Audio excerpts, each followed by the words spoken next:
possessing various bhavas with a shade of crookedness because of identifying oneself as a dear one is called mana. This is different stages of prema, by the way. When this appears, the Lord shows fear based on prema when the devotee expresses anger out of love. When the love of the devotee, like, the left-wing gopis, they have such love for Krishna, sometimes they speak like really strong things. And Krishna feels fear because he's controlled by their love.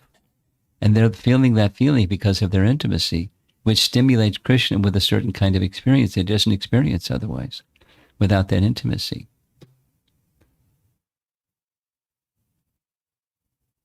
Now, going back, this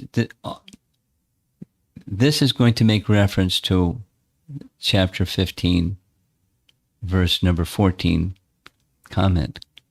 But all of this is because that's the reason for reading this, because it's in that context. But I'm reading this because it gives us a picture of how innocent this activity is of Krishna entering the forest. A deeper picture is there's stimulation of ecstatic love that Krishna is creating or reciprocating with because of their love for him. And it's a kind of loving exchange that's, we don't really understand what's going on without Jiva Goswami breaking it down for us. It's quite extraordinary.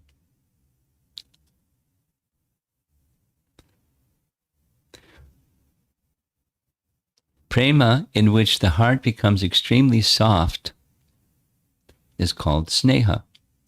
When that appears, transformations, such as excessive tears, occur by just a trace of relationship. He is never fully satisfied with seeing the Lord.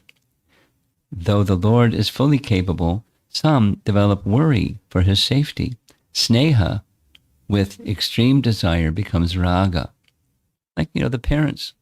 There's this description in chapter 11, where Krishna is really little and Balaram is really little because they're almost the same age, and they're crawling around and they're curious and want to touch everything. They want to touch the horns of the cows. They want to touch fire. They want to touch, you know how kids are. They're really curious. So the parental affection, they're so afraid Krishna might get hurt. Parents are naturally going to feel that. But imagine if you're a pure devotee, and imagine if the child is Krishna. What are you going to feel?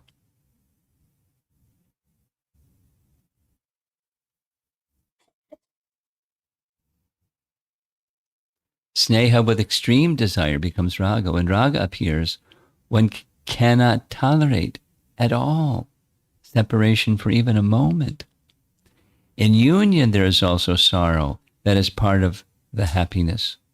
In separation, there is the opposite.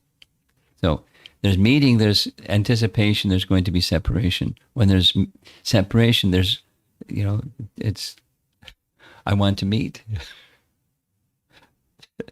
It's intense or intense or intense. There's varieties of intense and ranging and continuing to flow and flow like the waves of a river. Raga, with continual experience of newness in the object of love, is called anurag. When that appears, each is completely controlled by the other. In prema vaichityam, one desires birth as an unconscious object related to the Lord. In separation of the spurti, a spurti of the Lord appears. That's this, I mentioned that word. Ecstatic jubilation of heart in the form of the Lord appears, because it's reciprocation with the heart of the devotee. When anurag becomes madness because of unequaled astonishment, it is called mahabhava. When that appears, one cannot tolerate blinking the eyes. And a kalpa passes like a moment during union. One feels a moment to be like a kalpa in separation. In both conditions, union and separation, these sattvika bhavas manifest continually in the greatest udipta state. Qualities which arise, qualities which are causes of purification have been shown. And it goes on. I'm not going to read all this, although it's like, wow. And this is the world in which they live. These are acharyas. They're fully aware, as they're reading these pastimes, these various movements of the waves of rasa, they're seeing, they're experiencing, they're understanding, they're feeling. And it just continues. The pastimes continue and the waves continue.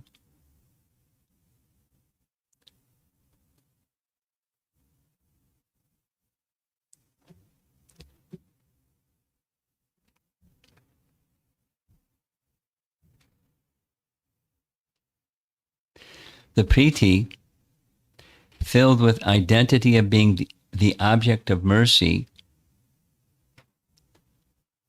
we may want to call for Krishna's mercy depending upon circumstance. The priti, filled with identity of being the object of mercy, anugraya, is well known as bhakti. Bhakti, with knowledge of the Lord, is as the object of worship. Aradhya follows after this.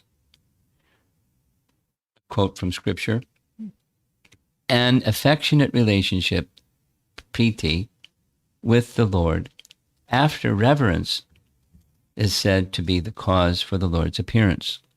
I'll read that again. An affectionate relationship, or priti, with the Lord after reverence is said to be the cause for the Lord's appearance.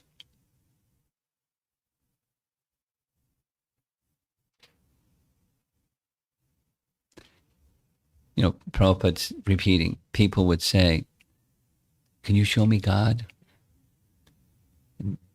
What's your qualification? Here's the qualification. Reverence followed by priti, a strong, affectionate relationship. The Lord appears. Sneha, or affection, is priti. Padma Purana says, bhakti, which acknowledges the greatness of the Lord, is previous to sneha. Now, understanding for us, sadhakas, understanding all the subject matters of the Bhagavatam leading up to Krishna's appearance is important for us to have Krishna appear in our hearts, not just in the pages of the Bhagavatam. Or say it the other way. When we have had that proper understanding, when we hear the pages of the Bhagavatam and Krishna's pastimes, he'll appear in our heart. Because one precedes the other.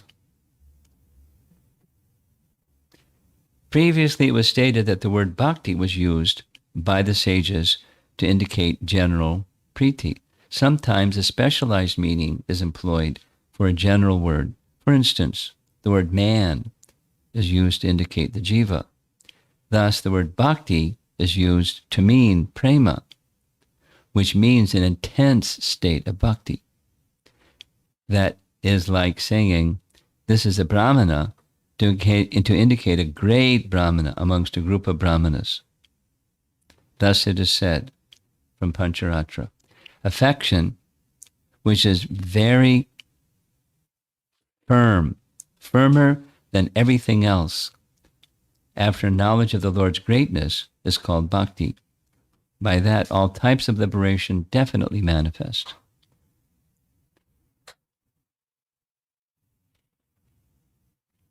The word bhakti is sometimes used for a relationship with the Lord with desire and possessiveness.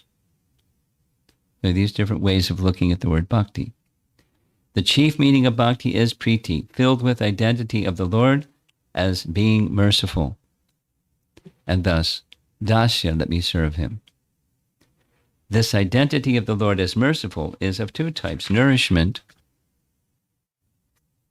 and compassion. Since mercy has these two components, nourishment, poshana, means the Lord giving bliss by his swarup and his qualities. Just a comment.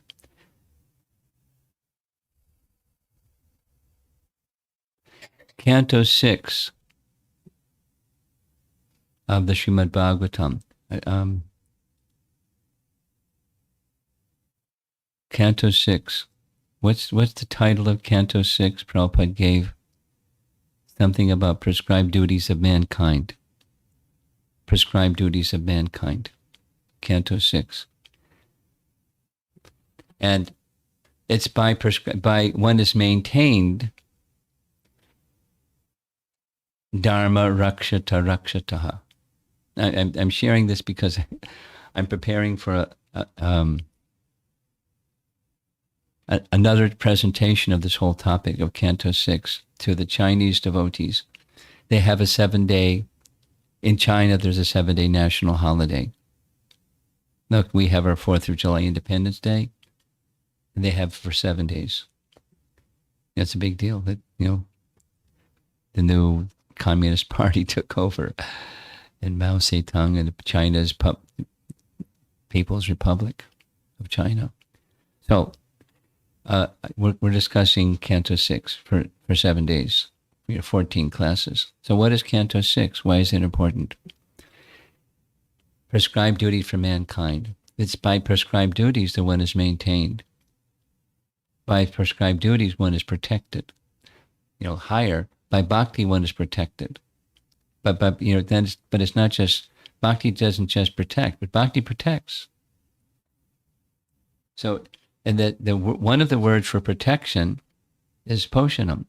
Another word for protection is nourishment, like something that you eat. But your life, when your life sustenance becomes bhakti, you can't live without it. It is your life. Then you're protected. You're not only protected by Dharma, you're protected by Krishna.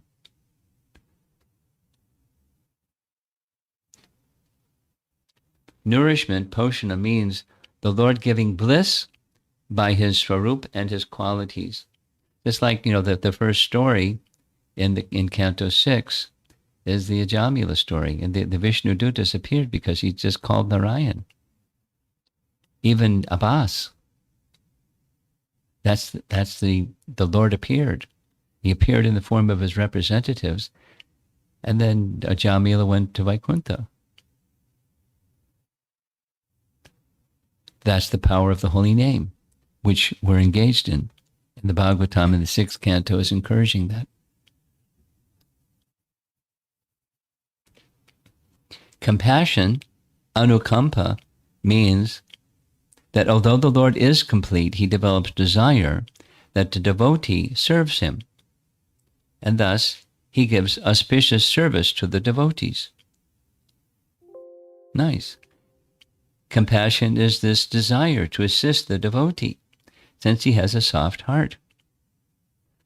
Among devotees with these two types of identity of the Lord, some are without possessiveness, that is, they see the Lord as giving one bliss, and some have possessiveness, seeing the Lord as compassionate. Those with no possessiveness are Gyanabhaktas, like the Kumaras, who see the Lord as a giver of bliss by being Paramatma and the Supreme Brahman. Now that's Jiva Goswami's statement. Just a little sidebar appreciation. A sidebar appreciation is Krishnadas Kaviraj took this very teaching and expressed it as part of Lord Chaitanya's teaching to Rupa Goswami about rasa. Lord Chaitanya taught Rupa Goswami about rasa, and then he instructed him to expand, which he did through Bhakti Rasamrita Sindhu. So this is from Chaitanya Charitamrita, which says the same thing. It is the nature of Shanta rasa that not even the smallest intimacy, mamata, or possessiveness, exists. Rather, knowledge of impersonal Brahman and localized Paramatma is present. So sometimes the question comes up. So now here's the answer to that question. Where does Shantarasa fit in? Like, what entities are in Shantarasa? So those that are Jnana Bhaktas, and there's no sense of possessiveness or intimacy or mamata, not even a trace. An example, there's three standard examples. One of them is the Kumaras, because that's directly in this verse of Chaitanya Charitamrita. Others that are commonly mentioned by our acharyas is the Navayogendras. Navayogendras, of the 100 sons of Rishabdev, 9 of those 100 sons were the Navayogendras. There's this whole long section, 11th canto, they're instructing King Nimi. So they're in this, seeing the Lord as Paramatma or Parabrahman. Now, Parabrahman can also indicate the Supreme Person, depending upon context. But in this context, it's a stage of neutrality. Parabrahman. Not just Brahman, but Parabrahman. Like Paramatma, Atma and Paramatma.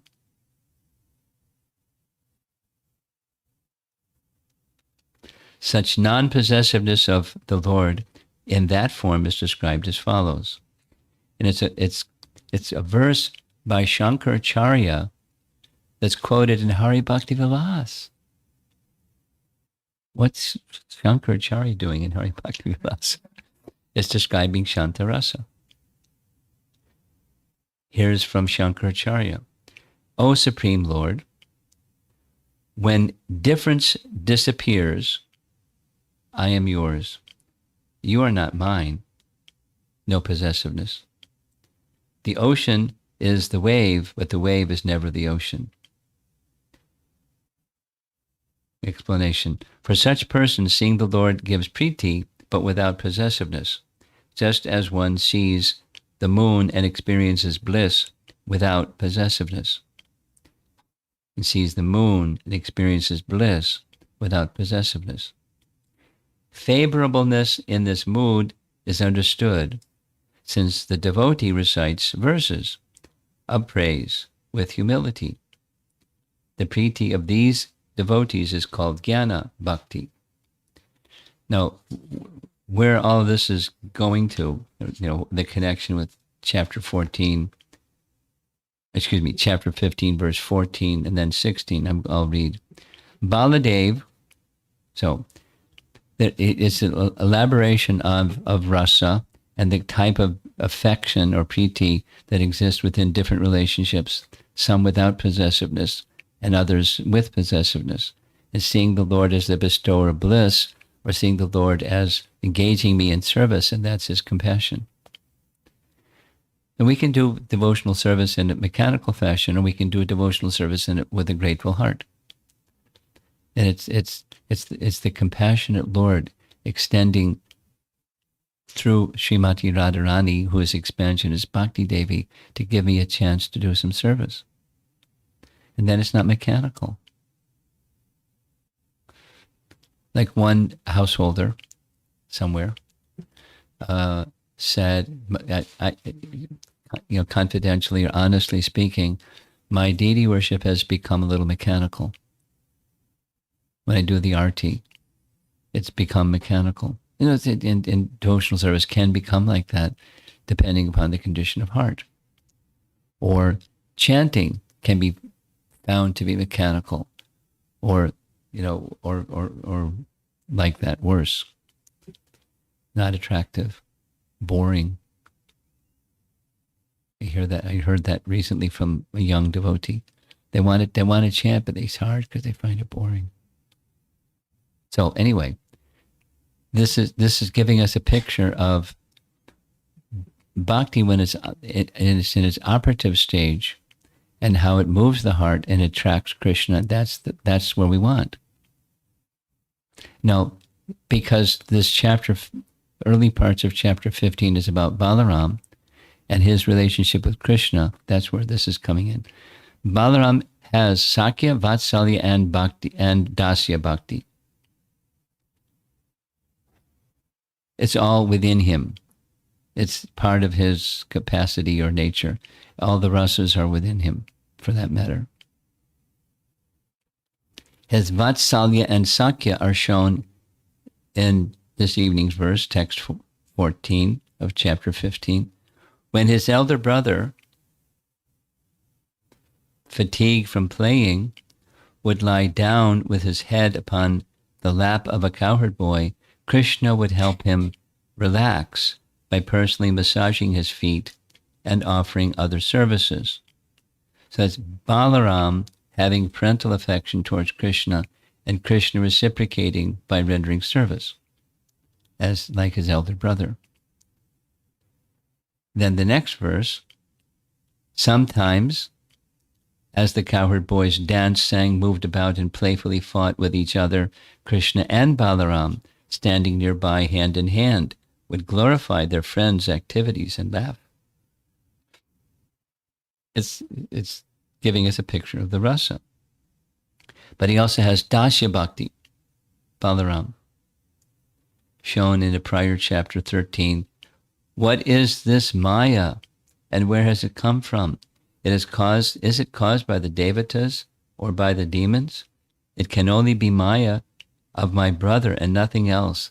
It causes my prema to increase remarkably.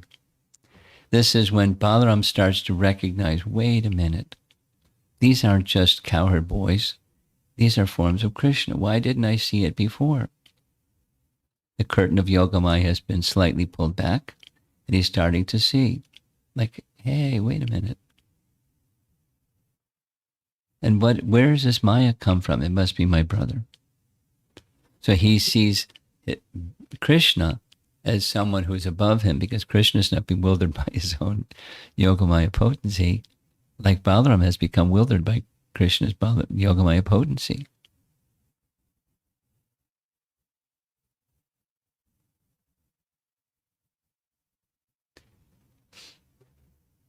It goes on. It's really a nice section.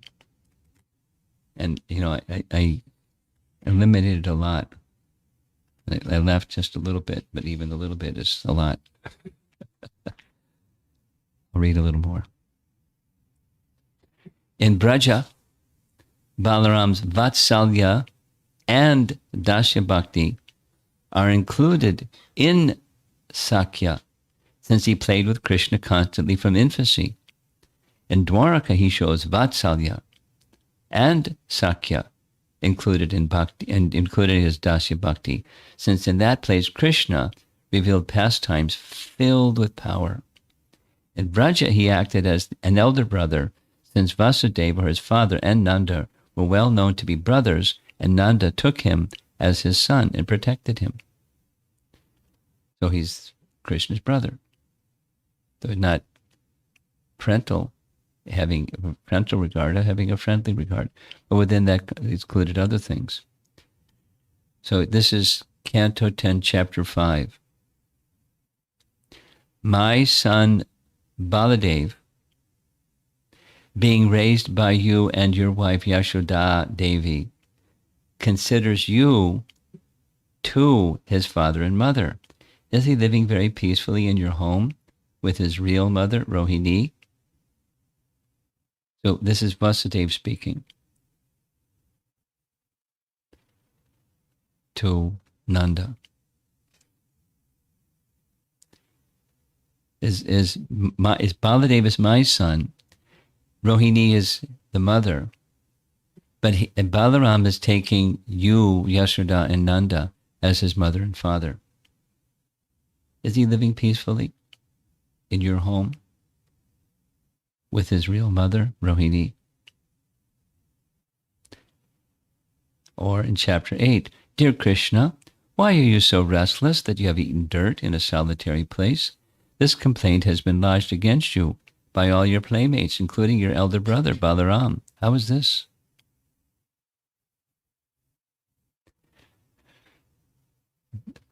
Krishna is enjoying varieties of love. He's Rasarash. He's the king of the enjoyers of all forms of rasa. And at different times it's this, and other times it's that. Again, it's like a river. The waves of a river keep moving. They don't stand still. And the movements of the rasa that Krishna engages with others is also continuously moving. And it keeps moving. He doesn't get stuck. The river doesn't get stuck. It keeps moving. And the flow of the bhakti rasa emanating from Krishna is filled with variety and very relishable. Amrita. Bhakti rasa amrita.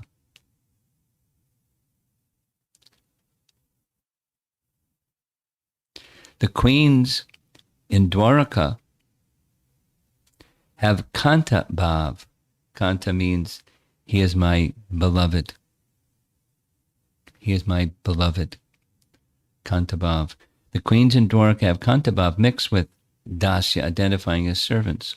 The gopis in Braja have kanta bhav mixed with sakya.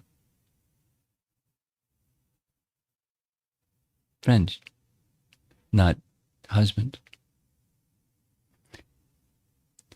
Now, priti devoid of seeing Krishna in these ways is called samanya priti, for those not qualified.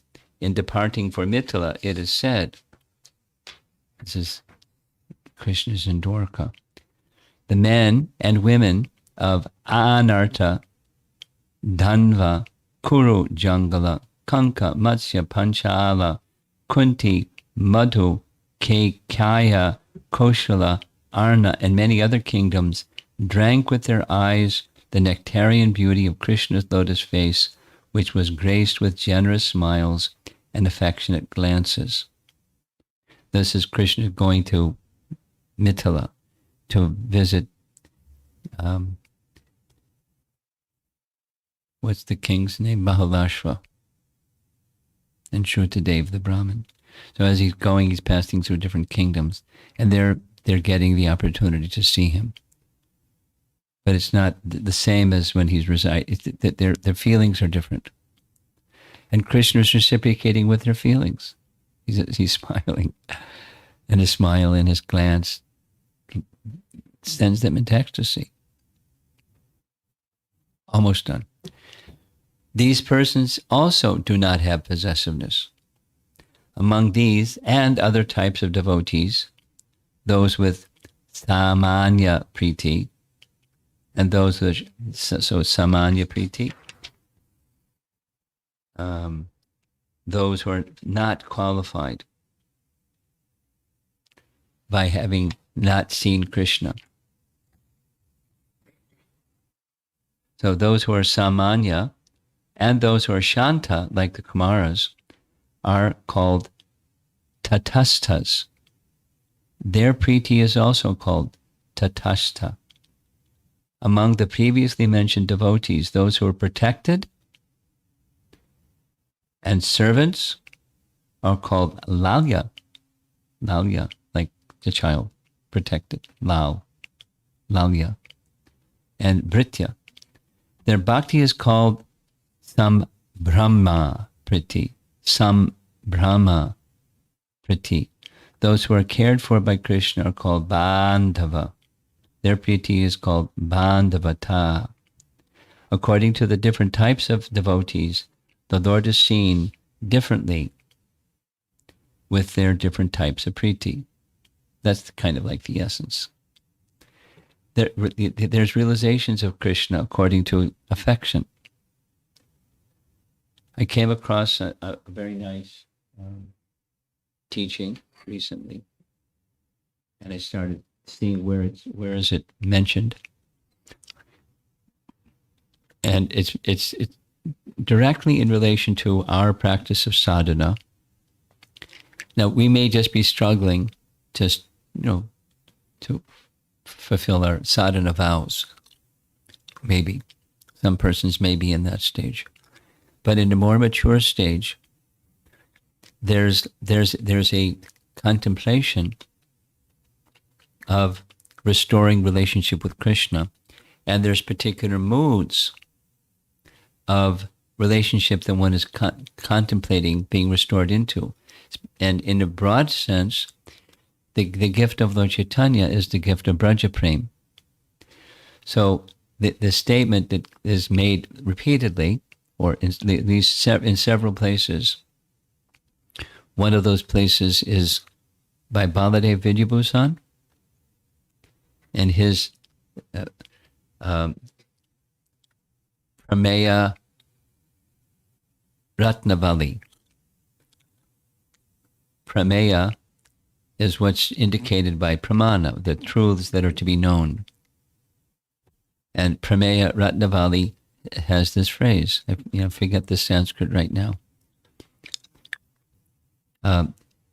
As you are meditating during your sadhana, that's going to determine where you go. Now, it's very similar to Yam Yam Vapi Smaran Bhavam, but specifically to Braja Prem, or the stage of prema.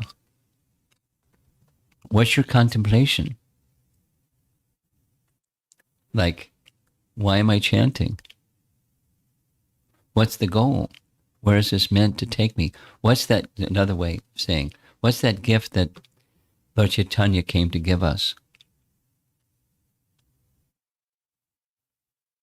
And when you contemplate what that gift is that Lord Chaitanya came to give us, it will help you qualitatively improve your chanting. And it's also going to determine, in the mature stage of bhakti, what your feelings will be when you chant, and it's going to determine where the soul will go after quitting the body. Now, if we were to ask, how many persons here would like to go to Krishna Loka after this life? And we're all going to say, let's go to Krishna Loka. And then the means to achieve Krishna Loka is that. Not just chant and you go to Krishna Loka. That's, yes. And the qualitative way, the contemplations that you're carrying, the aspiration, you can say sankalpa, or the intention, the focus that you have upon this eternal place of Krishna's pastime, Braja, to enter into coveting, entering into Krishna's pastimes, into Krishna's abode. If you're not thinking that, you're going to think something else, and it's called distracted chanting. You're chanting thinking about all the service that you have to do. Anyway, without elaborating, we all know what distracted chanting is. And then there's chanting that's not distracted. That's why I read this section. And it's part of it. It came up as a reference. This chapter 15 section that we just went through, verses 13, 14. It's meant to stimulate our ecstatic love for Krishna. It's meant to take us to that place. Now, supposing your eternal rasa with Krishna is not that of a cowherd boy, no problem. Because the gopis, they enjoyed meditating on the activities of Krishna with the cowherd boys as he was going out. Their rasa is different, but they weren't like, oh, we're not interested because it's not our rasa. They're interested in Krishna. And any topic in relation to Krishna is enlivening. That may be particular topics that they have particular fascination for, or that we may have particular fascination for. But anything in relation to Krishna is of interest to us.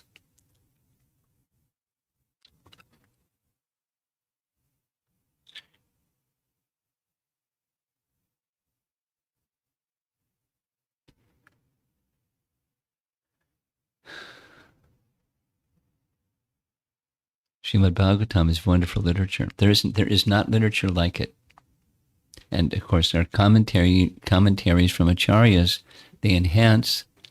But supposing you don't have the commentary, the same thing is happening. It's just, it's not as vivid. And when the commentary is there, ooh, all those things are happening just from these narrations. All the variegatedness of the spiritual world is there in the pages of Bhagavatam.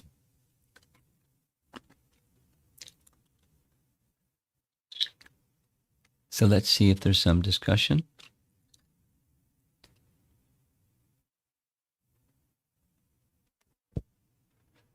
Little different evening together. Just kind of wound up a little bit.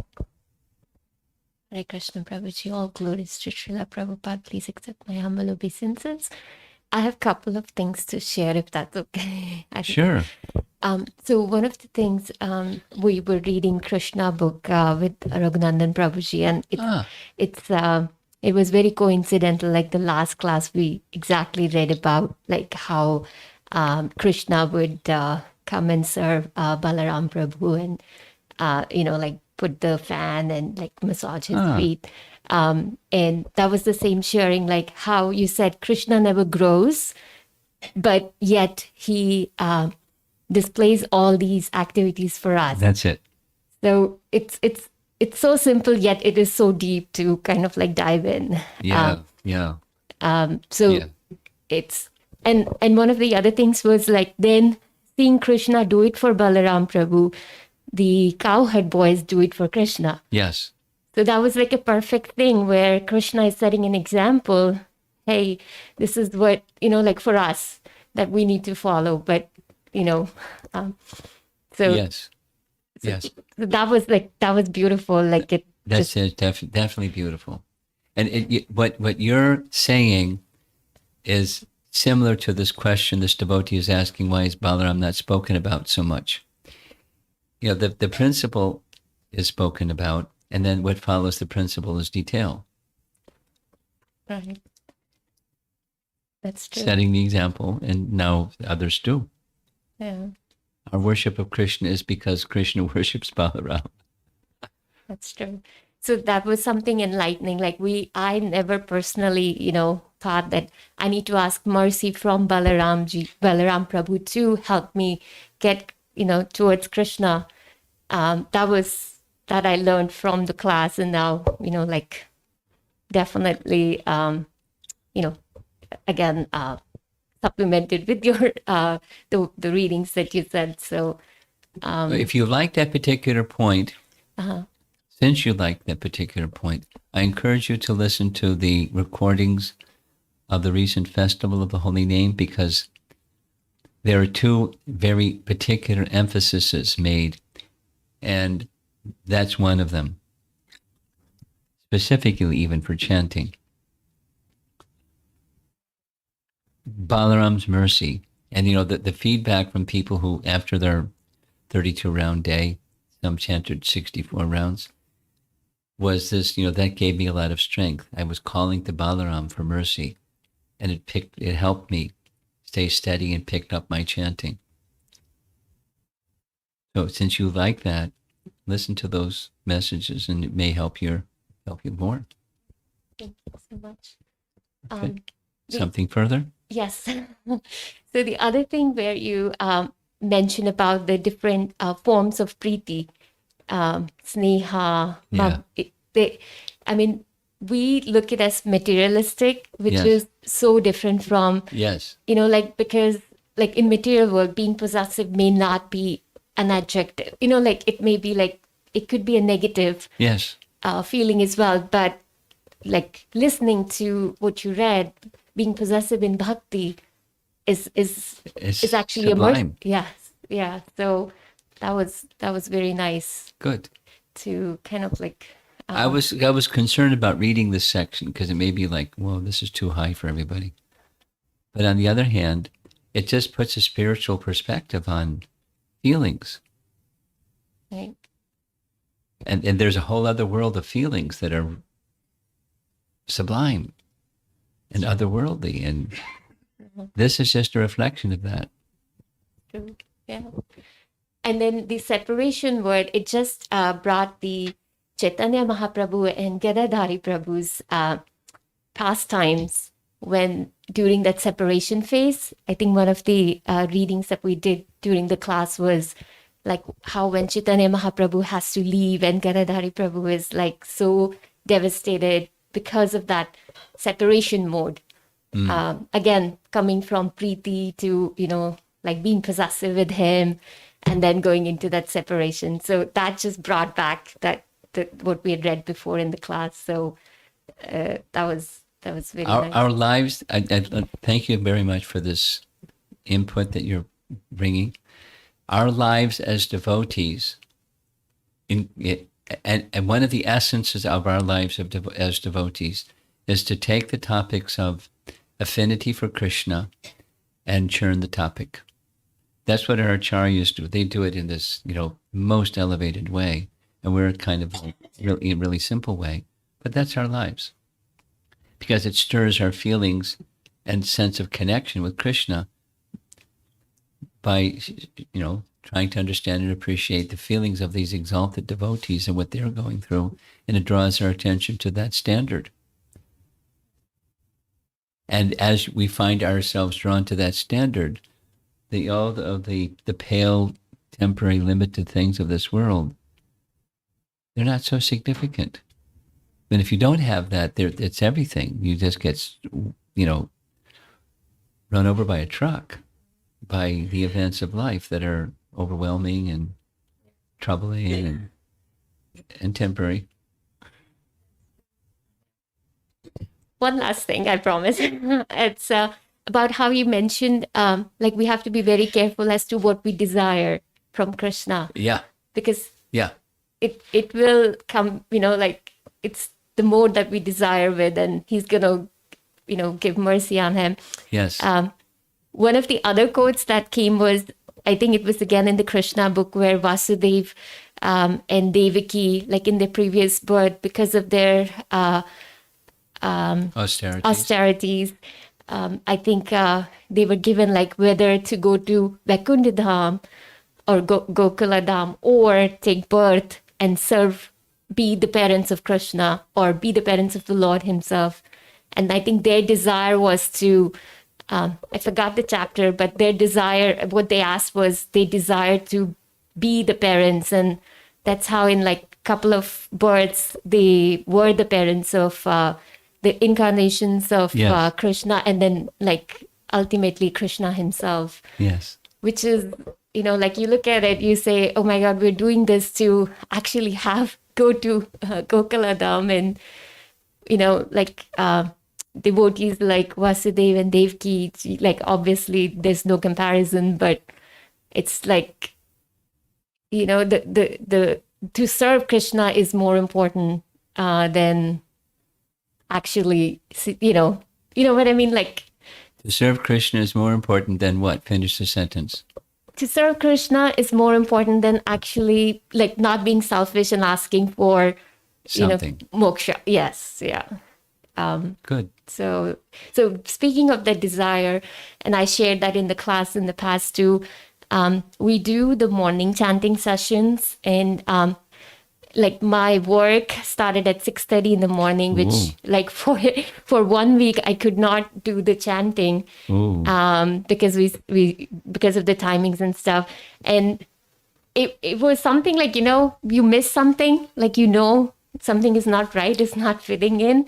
And not even like actually being there and asking Krishna. I was just discussing this with my husband, and I said, I really miss it. I hope Krishna, please help me with this. And the next day I got a call that would it be okay if I moved my timings to 7:30, which meant I could join the chanting session. So I got goosebumps because it was like right after I'd said it. So again, like, thank you for reintegrating again that, the desires that we ask or we have from Krishna, we have to be very careful in as to what we ask for. We really need to seek his mercy and the devotee mercy. Yeah. So thank you so much. Very good. Yeah. Very good.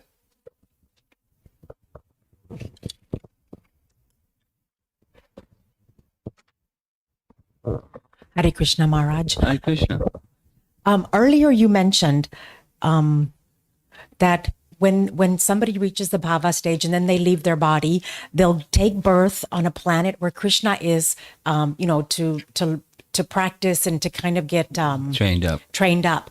But then after that, you said that they would either enter the Aprikat Leela or go back to Golok Vrindavan. Or both. What is Aprikat Leela? I've not. Prakat. Prakat means manifest.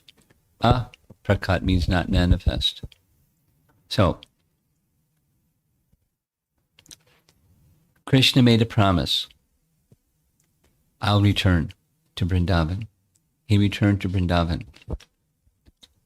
It's not elaborated upon in the Bhagavatam, but it's mentioned by our acharyas that after killing Dantavakra, Krishna was just outside of Mathura, at the western gate of Mathura, having come from Dwarka to kill Dantavakra. And he then entered Vrindavan and stayed for 2 months. While he was there for 2 months, he had multiple functions, pacifying the hearts of those that were feeling separation from him in so many ways. And he was successful because he's all-powerful. And his plan was his pastimes were going to conclude, his worldly pastimes. And so he made several arrangements. This is what our acharyas say. The manifest pastimes were concluded, or shortly to be concluded. So they withdrew their manifest pastimes and entered into the unmanifest stage. I think that's your question, the aprakat. The pastimes of Krishna with his eternal associates and those that are now trained by the eternal associates enter into an unmanifest stage, and they're eternally going on in Vrindavan. And those that have the eyes to see can see, and otherwise those that don't cannot. The manifest pastimes, even those that don't have the eyes to see could see. They saw something else than the Supreme Personality of Godhead enjoying pastime. They saw a worldly person doing stuff, taking care of cows and, etc. What Kamsa saw and the people sent by Kamsa, they saw what they saw. But they saw his pastimes. Then he withdrew the manifest pastimes into the unmanifest stage, so worldly people would not see. Then in Padma Purana, it says, a Vaikuntha Vimana descended and took the eternal associates of Krishna to the spiritual world. Now, one of the commentaries says that's for worldly people. Actually, just because Krishna's pastimes are always in Vrindavan. But another explanation is these associates of Krishna can expand themselves, and the aprakat Leela is going on, and the spiritual world Leela is going on. But spiritual world Leela is going on is not depending upon they took a vacation and they're going back to work or something. Yes, they went to the spiritual world. So that's what I said, either or both.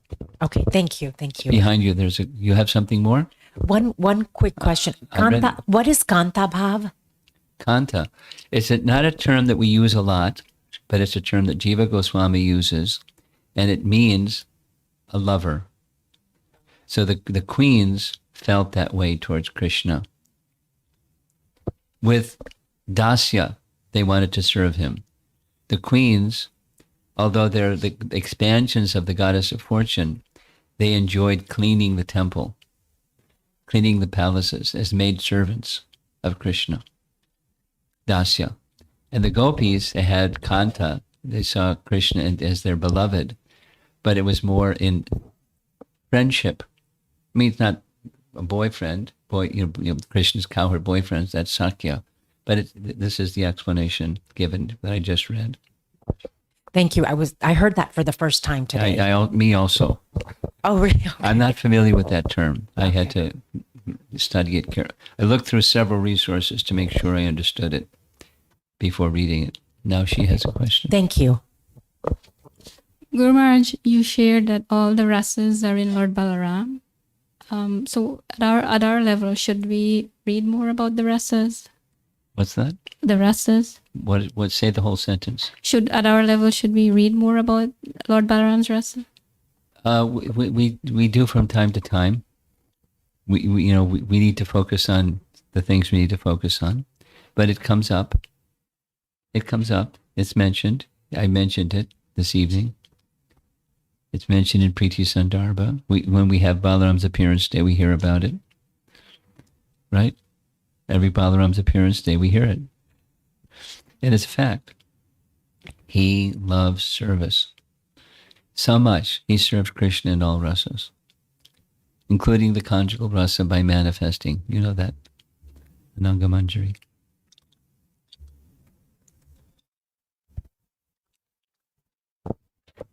So on occasion, you can read some more. Anyone else in the room would like to discuss something?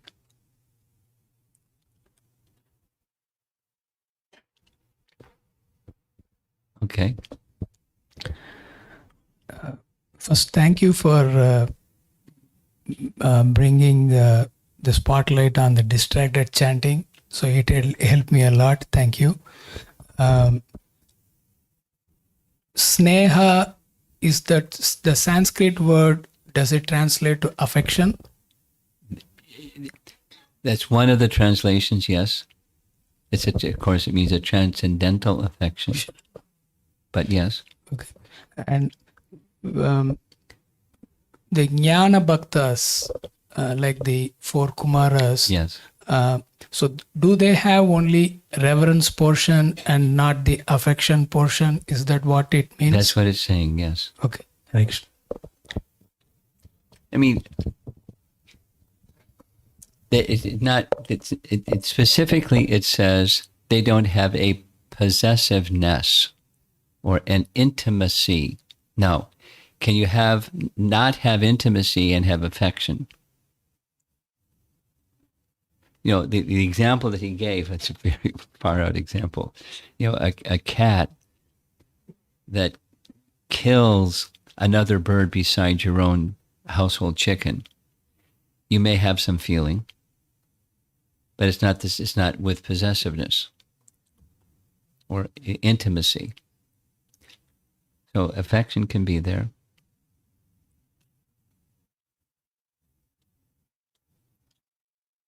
Anyone else?